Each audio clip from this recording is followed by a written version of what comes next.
আসসালামু আলাইকুম। আজকে আমি সাবুদানা দিয়ে ভীষণ মজার মালাই চপ মিষ্টি বানিয়ে দেখাবো। এই মিষ্টি একদম নরম তুলতুলে হবে, মুখে দিলেই মিলে যাবে, এতটাই টেস্টি হবে।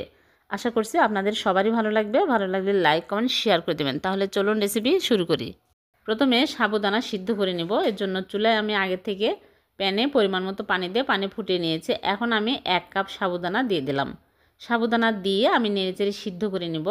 ভালো করে সিদ্ধ করে নিতে হবে। আর 10 মিনিট জাল করলেই ভালোভাবে সিদ্ধ হয়ে যাবে। এখন আমি চুলা থেকে নামিয়ে আমি একটা স্ট্রেনারে ঢেলে পানি দিয়ে ভালো করে ধুয়ে তারপরে পানি ঝরিয়ে নেব।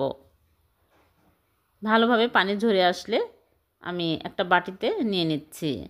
আর এর মধ্যে দিয়ে দিচ্ছি ময়দা 1/4 কাপ আর গুঁড়া দুধ দিয়ে দিচ্ছি 2 চামচ। গুঁড়া দুধ দিলে আরও টেস্টি হবে, খেতে ভালো লাগবে। এখন আমি ভালো করে মাখিয়ে নেব। মাখতে অসুবিধা হলে আপনারা হাতে ঘি লাগিয়ে নিয়ে ভালো করে মথে নেবেন। 1 চামচ ঘি দিয়ে দিচ্ছি। ঘি দিয়ে ভালো করে মথে নিতে হবে, তাহলে হাতের সাথে লেগে আসবে না, যেহেতু সাবুদানা আঠালো। এখন আমি ভালো করে মাখানো হয়ে গেলে হাত ধুয়ে হাতে ঘি লাগিয়ে নিয়ে এইরকম করে অল্প অল্প করে নিয়ে আমি চপ বানিয়ে নিচ্ছি। একটু চ্যাপটা করে নিচ্ছি। এইরকম করে সবগুলো বানিয়ে নিতে হবে। এই মালাই চপ মিষ্টিগুলো এতটাই টেস্টি হয়, আপনারা বাড়িতে একবার হলেও বানিয়ে দেখবেন। সবগুলো বানানো হয়ে গেলে আমি তেলে ভেজে নেব। আগে থেকে তেল দিয়ে তেল গরম করে নিয়েছি। এখন চুলার আঁচ লো আঁচে করে একটা একটা করে দিয়ে দিচ্ছি। দিয়ে উল্টে পাল্টে ভেজে নিতে হবে।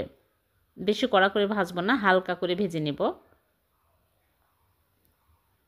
যখন এরকম কালার হবে, হালকা কালার, তখনই তুলে নিতে হবে। এখন আমি তুলে নিচ্ছি। বেশি কালার করলে মালাই ঢুকে না, খেতেও ভালো লাগে না।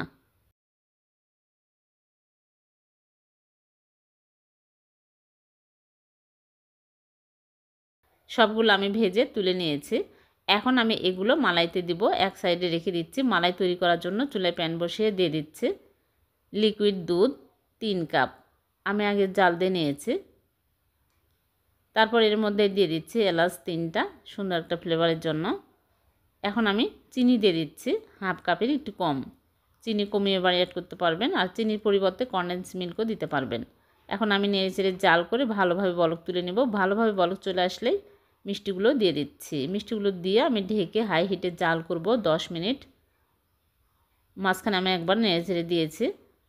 এখন আমি ঢাকনা খুলে ক্যারামেল করে নিয়েছি। আগেই 1/4 কাপ চিনি আমি ক্যারামেল করে নিয়েছি, সামান্য পরিমাণে দিয়ে দিলাম, তাহলে খেতে ভালো লাগবে আর কালারটা অনেক সুন্দর আসবে। এটা অপশনাল, না করলেও কোনো সমস্যা নেই, ক্যারামেল না দিলেও কোনো সমস্যা নেই।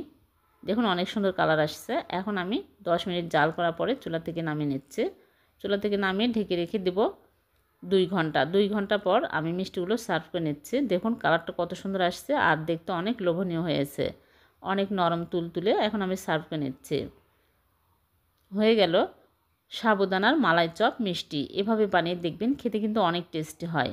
মুখে দেওয়ার সাথে সাথে মিলিয়ে যাবে, এতটাই টেস্টি। আমি কেটে দেখাচ্ছি কতটা নরম তুলতুলে হয়েছে।